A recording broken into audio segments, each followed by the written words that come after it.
ฉันมี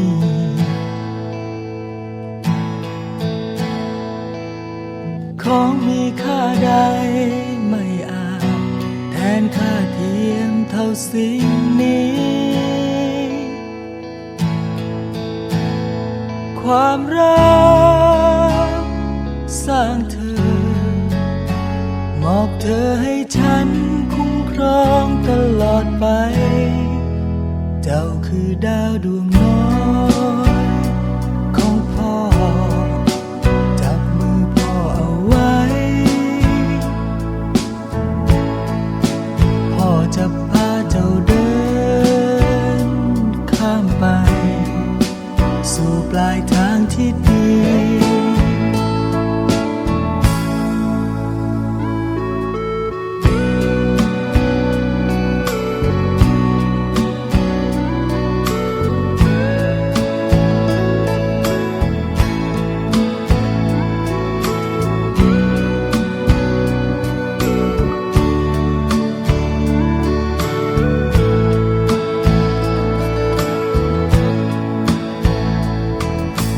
แม้ยามร้องไห้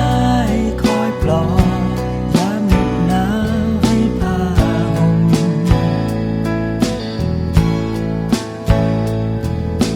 เห็นเธอนั้นมี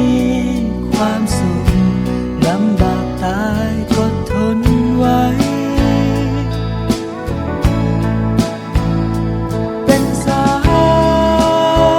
ยสัมพันธ์ที่ไม่มีวันสิ้นลงแม้วันตายเจ้าคือดาวดวงน้อยของพ่อจับมือพ่อเอาไว้